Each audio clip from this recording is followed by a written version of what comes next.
shadows and spotlights. Olivia Blackwood drummed her manicured nails against the marble countertop, watching rain streak down the floor-to-ceiling windows of the kitchen. At 27, she inhabited a curious limbo between privilege and imprisonment. The sprawling Blackwood estate, with its manicured gardens and private lake, was both her sanctuary and her gilded cage. "More coffee, Miss Blackwood?" asked the housekeeper, hovering nearby. "No, thank you." Greta. Olivia smiled, knowing the woman would report back to her father that she seemed restless again. Everything in this house had eyes and ears that eventually led back to Jackson Blackwood, founder and CEO of Blackwood Media Group, a conglomerate that owned half the news outlets in the country and had its tendrils in entertainment, publishing, and digital media. Her father had built his empire from nothing, a fact he never tired of reminding everyone. A self-made man with the self-made belief that control equaled love. Since her mother's death 10 years ago, that control had tightened around Olivia like a vice, disguised as protection. Outside, through the rain, she spotted a figure moving between the topiary sculptures. Someone new, someone she hadn't seen before. The groundskeeping staff usually avoided working during rainstorms, but this person seemed unbothered, methodically pruning, even as water dripped from the brim of his cap. Curiosity pulled her from her perch. Grabbing an umbrella from the stand, she slipped out the side door, her designer boots sinking slightly into the wet lawn. The man didn't notice her approach, focused entirely on his task. Up close, she could see he was younger than she'd thought, early 30s with broad shoulders, and hands that moved with precise care around the delicate branches.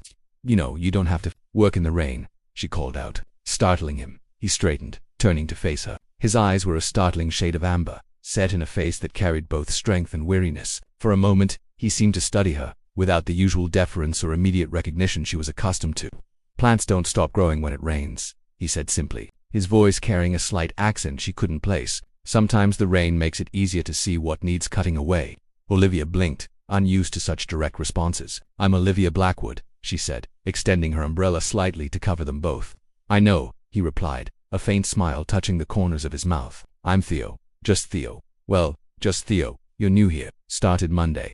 He gestured to the gardens stretching before them. "Your father has quite the collection. These Japanese maples alone must have cost," he stopped himself, "a fortune." Olivia finished. "Yes, my father collects beautiful things and makes sure everyone knows their value." Something flickered across Theo's face, recognition, perhaps, or understanding. Some things are valuable because they're rare, others because someone powerful decided they should be. The statement hung between them, unexpectedly philosophical from the grounds staff. Before Olivia could respond, her phone buzzed insistently. Her father's assistant, reminding her about the charity gala that evening. "I should go," she said, reluctant for reasons she couldn't articulate. "Don't catch pneumonia out here." "Just Theo," he nodded, already turning back to his work. "Enjoy your gala, Miss Blackwood." The way he said it without envy or awe struck her. That night, as she moved through the glittering crowd in her designer gown, accepting compliments and deflecting marriage inquiries from her father's business associates, she found herself thinking about the gardener who worked in the rain. 2 days later, she spotted him again, this time kneeling by the koi pond, apparently fixing the filtration system. Without overthinking, she brought 2 cups of coffee outside. "Cream or sugar?" she asked, approaching from behind. Theo looked up, genuine surprise crossing his features. "Black is fine," he answered, wiping his hands on a rag before accepting the mug. "Thank you." Olivia settled onto a nearby stone bench. "So, what's your story, Theo?" "Most of our ground staff have been here for decades. Maybe I'm planning to be here for decades too," he replied with that same subtle smile. "You don't strike me as someone who stays in one place long." His eyebrows rose slightly. "What makes you say that?" Olivia gestured vaguely at him. "You have that look, like you're passing through, observing everything." Theo took a slow sip of his coffee. "Perhaps I'm just observant." He paused, then added, "Your father's hiring manager didn't ask many questions, just checked my references and put me to work. That's Harriet for you. Efficient but not curious." Olivia watched as a koi fish glided beneath the surface of the pond, orange and white scales catching the morning light. "So what did you do before trimming my father's overpriced shrubbery?" For a moment, something guarded passed over Theo's features. "A bit of everything. Engineering projects, mostly. Life took a turn, and here I am." "Engineering to gardening is quite the career change." "Plants are their own kind of engineering," he replied, more forgiving than machines, but with their own logic. The conversation flowed easily, surprising Olivia. Most people either treated her like a princess or a prize to be won. Theo spoke to her like a person, neither impressed by her status nor intimidated by her name. As days turned into weeks, their encounters became less accidental. Olivia found reasons to walk the grounds during Theo's shifts, and he seemed to anticipate her presence, sometimes leaving small things for her to find: an unusual flower, an interesting stone, once even a sketch of the estate from a vantage point she'd never considered. What she didn't know was that each night, After leaving the Blackwood property, Theo returned to a small apartment filled not with gardening tools but with computers, blueprints, and stacks of documents all bearing the Blackwood Media Group logo. Nor did she notice the careful way he sometimes photographed certain areas of the estate, or the focused intensity with which he occasionally observed the comings and goings of her father's business associates. Theo had his own reasons for being at the Blackwood estate, reasons that had nothing to do with Japanese maples or koi ponds, reasons that, if discovered, would shatter the fragile connection growing between them before it had a chance to bloom. Growing roots. Late summer air hung heavy with the scent of honeysuckle as Olivia made her way down the winding path toward the greenhouse. 2 months had passed since Theo had appeared in their gardens, and their conversations had become the highlight of her carefully orchestrated days. "You're early today," Theo remarked without turning round. He was repotting orchids, his fingers surprisingly gentle for their size as they worked the delicate roots. "How did you know it was me?" Olivia asked, leaning against the glass door. "Your perfume," he answered simply. "Jasmine and something else I can't name. It announces you before your footsteps do." Olivia felt a small thrill at being noticed so specifically. "It's jasmine and bergamot. My mother wore it." Theo nodded, finally turning to face her. Today, flecks of soil dotted his forearms and a smudge of dirt marked his cheekbone. Without thinking, Olivia stepped forward and brushed it away. His skin was warm beneath her fingertips, and for a moment, neither of them moved. "I brought lunch," she said, breaking the silence and lifting the basket she carried. "Nothing fancy, just sandwiches from the kitchen." "Beats my usual protein bar," Theo replied with a genuine smile that transformed his usually serious face. "Let me finish this last transplant." Olivia watched him work, struck by the contradiction of him. His hands were calloused but moved with precision. His clothes were simple but immaculately clean. His speech was direct but occasionally revealed an education that seemed at odds with his current occupation. They settled on a wrought iron bench outside the greenhouse, overlooking the rose garden her mother had designed years ago. The groundskeepers maintained it, but none had managed to make it thrive quite like Theo had in his short time at the estate. "You've brought the roses back to life," Olivia observed between bites of her sandwich. Even Greta commented on it. "They just needed someone to listen to what they wanted," Theo said. "Plants have preferences, just like people. These roses were being watered too much and pruned too little. Is that your secret?" Listening, Theo met her gaze. "Most living things will tell you what they need if you pay attention." Something in his tone made Olivia feel both seen and exposed. "And what am I telling you, Theo?" A beat passed between them. "That you're trapped," he said finally. "That you're surrounded by beauty but can't fully enjoy it because it's all been curated for you, not by you." The accuracy of his assessment startled her. Most people saw only the privilege of her life, not the gilded bar. "You're very perceptive for a gardener, and you're very grounded for an heiress," he countered with a slight smile. "I'm not really an heiress. Everything belongs to my father, and he makes all the decisions. The Blackwood Empire is his creation, his legacy." Theo's expression shifted subtly. "What would you do if it were yours to direct?" The question caught Olivia off guard. No one had ever asked what she wanted for the company. It was assumed she would eventually marry someone her father deemed suitable to take over, likely one of the ambitious young executives who circled her at every corporate function. Without what? Giving him a chance to explain why he infiltrated my home under false pretenses, why he targeted my daughter. Jackson's voice rose. "He's lucky I'm not pressing charges for fraudulent employment." Olivia felt as though the floor was shifting beneath her feet. "I need to speak with him." "Absolutely not." Her father's tone brooked no argument. "This discussion is over. You will not contact Theodore Reeves. You will not leave the estate without security for the foreseeable future. And you will attend the media summit in New York next weekend as planned, where you'll be seen with appropriate company." "I'm not a child," Olivia protested, anger replacing her shock. "Then stop acting like one," Jackson snapped. "Grow up, Olivia. The world isn't some romantic fantasy where gardeners and heiresses find true love. It's business, power, and strategy. The sooner you accept that, the happier you'll be." Without waiting for her response, he turned his attention back to the papers on his desk. A clear dismissal. Olivia left the study in a daze, her thoughts a chaotic tangle of betrayal, confusion, and loss. Had everything with Theo been a lie, a calculated move in some game of revenge? The memory of their conversations, the genuine connection she'd felt, could it all have been manufactured? She retreated to her suite, ignoring Greta's concerned glances, and tried calling Theo's number. It went straight to voicemail. After the third attempt, she threw her phone onto the bed in frustration. Outside her window, she could see the gardens where they'd spent so many hours together. The Japanese maples were turning brilliant shades of red and orange, a transformation Theo had been excited to show her. Now he was gone, his absence leaving a void that ached more than she wanted to admit. As evening fell, Olivia made a decision. She couldn't simply accept her father's version of events without hearing Theo's side. Slipping past the security detail her father had undoubtedly stationed near her rooms, She made her way to the garage and took the least conspicuous car, a modest sedan used primarily by the house staff for errands. She had never been to Theo's apartment, but she remembered him mentioning it was above a bookstore in the old part of town. It wasn't much to go on, but it was something.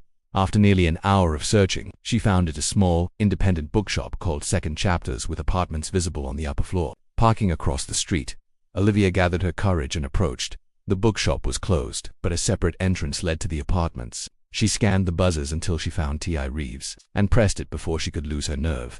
Long moments passed with no response. Just as she was about to give up, the door buzzed open. The narrow staircase led to a hallway with 3 doors. The middle one opened as she approached, revealing Theo. His expression, usually so composed, showed raw surprise. "Olivia, how did you as a true?" she interrupted, the question burning inside her. "About Nexus, about my father's company destroying yours." Theo's face hardened. "Confirmation enough. You should come inside. We shouldn't have this conversation in the hallway."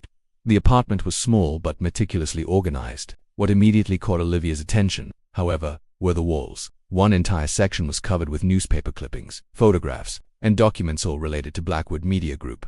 Charts and timelines connected different events, and at the center was a photograph of her father shaking hands with another executive, both smiling triumphantly. That looked like something from a detective show, the wall of a person obsessed with solving a crime, or committing one. "This isn't what it looks like," Theo said quietly, following her gaze.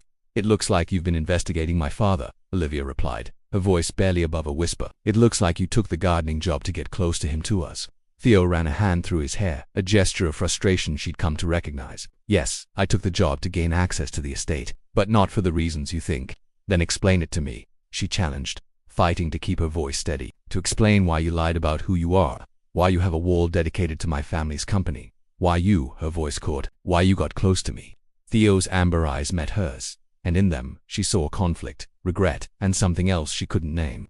"Your father didn't just acquire my company, Olivia. He destroyed it. Blackwood Digital Holdings used insider information obtained illegally to manipulate our stock price, then forced a sale at a fraction of our value. When I fought back legally, I was blacklisted from the industry I'd spent my life in." His voice was controlled, but she could hear the underlying pain. "The wall isn't about revenge. It's about evidence. I've spent 3 years building a case to prove what was done to Nexus and dozens of other companies that Blackwood Media Group has swallowed up. There's a pattern, Olivia, of corporate espionage, market manipulation, and corruption that goes all the way to the top." "To my father," she said flatly. Theo nodded. "To your father." The silence between them was heavy with unspoken accusations and broken trust. "And me?" Olivia finally asked, voicing the question that hurt the most. "Was I just part of your investigation? A way to get information?" For the first time, Theo looked truly pained. "At first I saw you as Jackson Blackwood's daughter, a potential source of information." "Yes, but that changed." He moved toward her, stopping when she stepped back. "What happened between us was real, Olivia. It wasn't part of any plan." "How can I believe that?" she whispered. "How can I believe anything you say?" Outside, thunder rumbled in the distance, a storm approaching to match the turmoil within the small apartment. The wall of evidence stared back at Olivia, a damning testament to secrets and lies. Yet within the chaos, a small voice inside her recognized the truth in Theo's words, because the man she'd come to know in the gardens wasn't capable of the deception her father accused him of. The question now was whether that man had ever truly existed at all. As the storm gathered force outside, Olivia stood at a crossroads. The evidence on Theo's wall was compelling, detailed financial records, internal memos that shouldn't have been public, testimonials from former employees. It painted a picture of a father she had always suspected but never wanted to confront. "Show me everything," she said finally, her voice finding strength. "If what you're saying is true, I need to see it all." For the next 3 hours, Theo methodically walked her through his investigation. He showed her how Blackwood Media Group had systematically targeted promising startups, using shell companies and insider information to force acquisitions at fractions of their worth. The pattern was undeniable, the tactics ruthless. "Why go undercover as a gardener?" she asked, when they'd finally exhausted the evidence. "Why not take this to the authorities?" Theo's laugh was hollow. "I tried. Your father has friends in high places. Without concrete proof from inside the organization, it's his word against mine, and he's Jackson Blackwood." Dawn was breaking when Olivia made her decision. "I'll help you," she said, surprising them both. "I have access my father would never suspect. Together, we might find what you need." The weeks that followed were a dangerous dance. By day, Olivia played the dutiful daughter, attending board meetings and corporate events with renewed interest. By night, she combed through files, recorded conversations, and gathered evidence, meeting Theo in secret to piece together their case. What neither expected was the discovery of a hidden server, containing correspondence that implicated Not just her father but half the board in systematic corporate espionage and fraud. The evidence was damning, irrefutable and explosive. "This goes beyond Nexus," Theo said gravely as they reviewed the files in his apartment. "This could bring down the entire Blackwood empire." Olivia met his gaze steadily. "Then that's what needs to happen."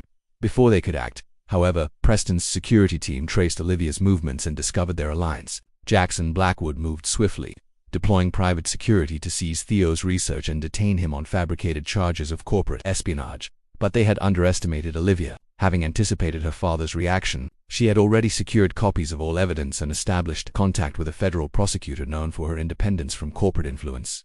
When Jackson summoned Olivia to his study once again, expecting to find his daughter chastened and compliant, he instead faced a woman transformed, confident, resolute, and holding leverage that could destroy everything he'd built. "It's over, Dad," she said simply, placing a USB drive on his desk. "Everything is here, and copies are with people you can't reach or intimidate. Theo will be released, unharmed, or this goes public tomorrow." For the first time in her life, Olivia saw uncertainty in her father's eyes. "You would betray your own family?" he asked, disbelief coloring his voice. "No," she replied. "I'm saving it. There's still a chance to make this right, to rebuild Blackwood Media ethically, to compensate the companies that were destroyed, but it starts with the truth." Broken pieces. The fallout was swift and far-reaching. Jackson Blackwood, facing federal charges and shareholder revolt, was forced to step down as CEO. The board, half of its members implicated in the scandal, underwent a complete restructuring. Blackwood Media Group's stock plummeted, then stabilized as a new leadership team was announced with Olivia unexpectedly named interim CEO. Theo, his name cleared and his professional reputation restored, found himself suddenly in the spotlight as the whistleblower who had exposed one of the largest corporate fraud cases of the decade. Former Nexus employees reached out, media outlets clamored for interviews, and venture capitalists offered backing for a new company. Despite their victory, the personal cost was high. Olivia's relationship with her father was fractured, perhaps beyond repair. The family estate, once her gilded cage, now felt hollow and tainted, and Theo, thrust back into the tech world he'd been exiled from, struggled to reconcile his desire for justice with the devastation it had wrought on the woman he'd come to love. They drifted apart, separated by the chaos of legal proceedings, media scrutiny, and the weight of what they'd done. For months they communicated only through lawyers and intermediaries, each believing the other needed space to heal and rebuild, until one rainy afternoon in April, when Theo found himself standing in the gardens of the Blackwood estate once more, not as a gardener this time, but as a visitor. The Japanese maples were budding with new life, their delicate red leaves unfurling in the spring air. Olivia met him by the koi pond, looking both familiar and changed. The corporate armor she now wore daily was absent, replaced by simple jeans and a sweater reminiscent of their day at the festival. "The roses need pruning," he said by way of greeting, a small smile playing at the corners of his mouth. "Is that a professional opinion?" she asked, falling into their old rhythm with surprising ease. "Just an observation." They walked the grounds in comfortable silence, the gardens wilder now without the army of staff to maintain their manicured perfection. Somehow, Olivia thought, they were more beautiful this way, more authentic. "I've been offered my own imprint at the publishing division," she told him eventually, "a chance to support those new voices I talked about." "You'll be brilliant at it," Theo said, his belief in her evident. "And Nexus, the board approved full restitution. Your former partners have already been contacted." She hesitated. "And you? I heard there are offers from Silicon Valley." Theo shook his head. "I'm staying local, starting something smaller, more intentional."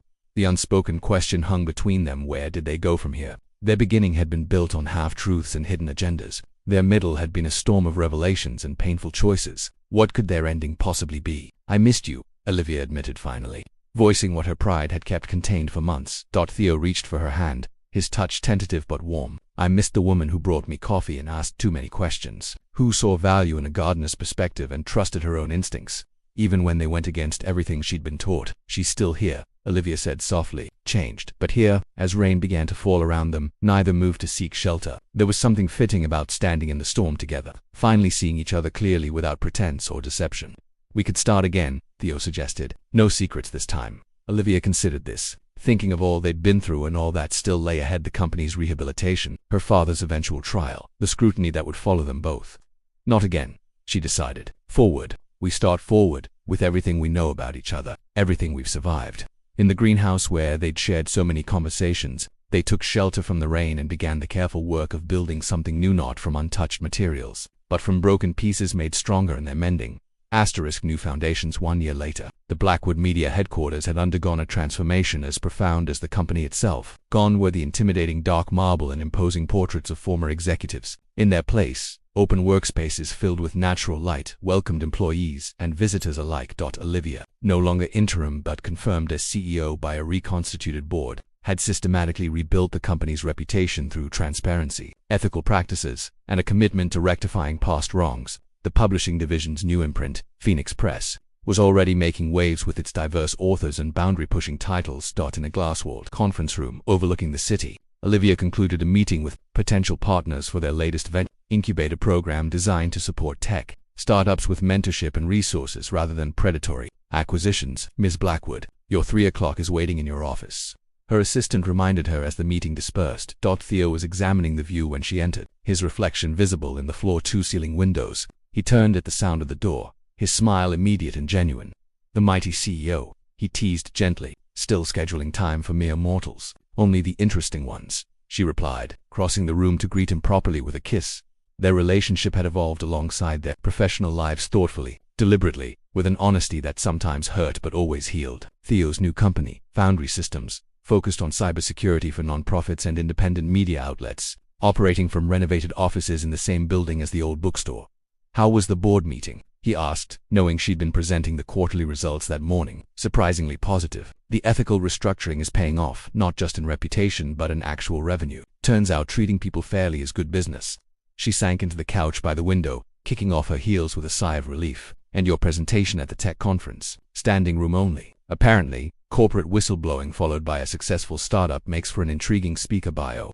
He joined her on the couch, his hand finding hers naturally. I've been thinking about your father.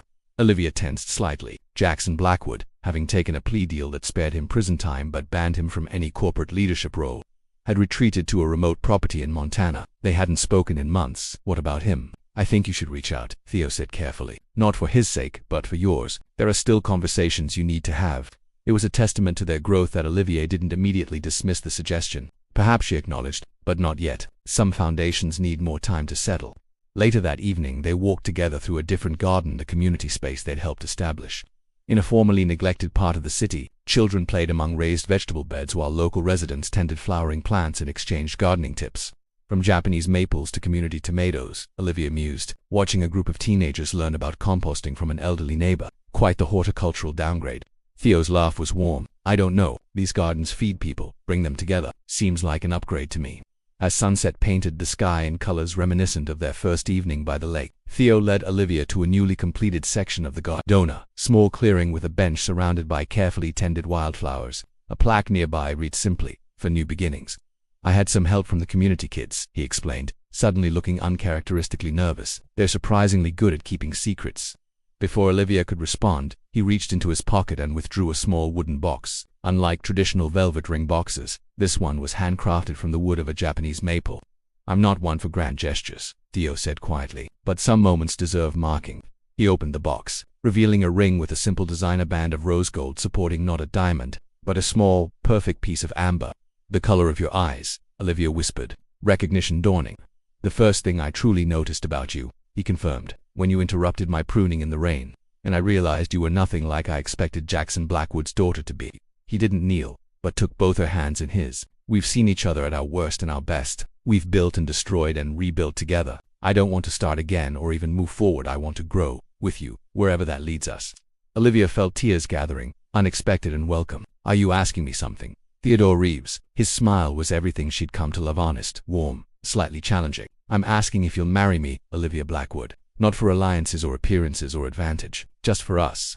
As the community garden filled with the golden light of evening, Olivia gave her answer not with grand declarations, but with a simple truth that had survived betrayal, scandal, and transformation. Yes, she said, sliding the amber ring onto her finger, for us. I'd change how we report the news. For starters, she said slowly, ideas she'd never voiced taking shape, less sensationalism, more substance. And the publishing division, we have so many imprints, but they all chase the same formulaic best. I'd diversify, take chances on new voices. Her words gained momentum. Our digital platforms could be used for education, not just entertainment. There's so much potential being wasted because all my father cares about is quarterly profits and maintaining control. When she finished, she found Theo watching her with an intensity that made her cheeks warm. "You've thought about this," he observed. "Daydreams," she dismissed. "My MBA gathers dust while I attend charity functions as the Blackwood Princess. Why not speak up? It's your birthright too." Olivia laughed without humor. "You haven't met my father. Jackson Blackwood doesn't share power, especially not with his emotional daughter." She mimicked her father's dismissive tone. "Besides, the board would never listen to me." "Perhaps they should," Theo said quietly, something like respect kindling in his eyes. The conversation shifted to lighter topics, but something had changed between them. Olivia had revealed a part of herself she rarely showed anyone, and Theo had seen it, acknowledged it, valued it. Over the following weeks, their lunches became a regular occurrence. Theo began bringing books, obscure novels, technical manuals on sustainable agriculture, even poetry which they discussed as they walked the grounds together. Olivia found herself sharing more of her thoughts about media ethics, corporate responsibility, and her quiet dream of transforming her father's empire into something more meaningful.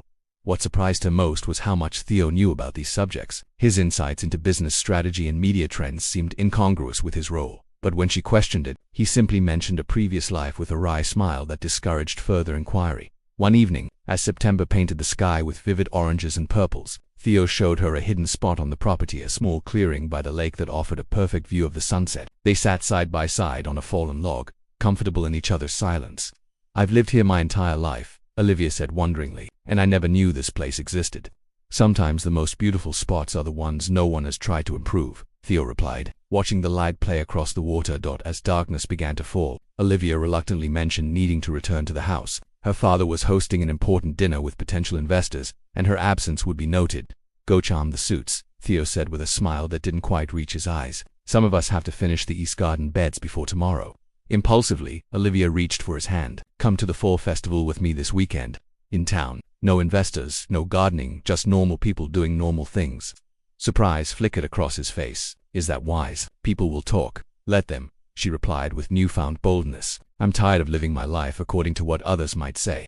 After a moment's hesitation, Theo nodded. Saturday. Then, the festival was everything Olivia had hoped for: colorful, chaotic, and wonderfully ordinary. Dressed in jeans and a simple sweater, her hair tucked under a cap, she felt almost anonymous as they wandered through craft booths and food stalls. Theo too seemed transformed away from the estate, more relaxed and open, laughing at the small-town charm of it all. They rode the Ferris wheel as the sun set, and at the top, with the world spread out below them, Theo's hand found hers. When he looked at her, the barriers between them, employer and employee, heiress and gardener, seemed to dissolve into insignificance. "Thank you," he said softly. "For today." "For what?" "Cotton candy and rigged carnival games," she teased. "For seeing me," he answered, his voice suddenly serious. "Most people don't." The moment hung between them, charged with possibility, when the wheel began to move again, bringing them back to earth. Something had shifted irreversibly. Neither of them noticed the long-lens camera capturing their every move from across the fairgrounds, or the hurried phone call being made to Jackson Blackwood himself. What they also didn't see was the man watching them from the shadows near the exit, Victor Preston, Blackwood Media Group's head of security, who recognized Theo instantly, though not as a gardener. His face darkened as he made a call of his own. "Sir, we have a problem," he said in low tones. "That new he's not who he claims to be. I think we need to run a deeper background check." He paused, listening. "Because I've seen him before. At the tech conference in Singapore 3 years ago, he was presenting research on digital security systems, not trimming hedges. Name's Theodore Reeves, and if I'm right, he has every reason to hate Blackwood Media Group." Back at the festival, oblivious to the gathering storm, Olivia and Theo shared their first kiss beneath the twinkling lights of the festival, unaware that their fragile connection was about to be tested in ways neither could imagine. Storms and revelations. Morning sunlight streamed through the windows of Jackson Blackwood's study as Olivia entered, summoned by a terse message from his assistant. Her father stood with his back to her, examining what appeared to be photographs spread across his mahogany desk.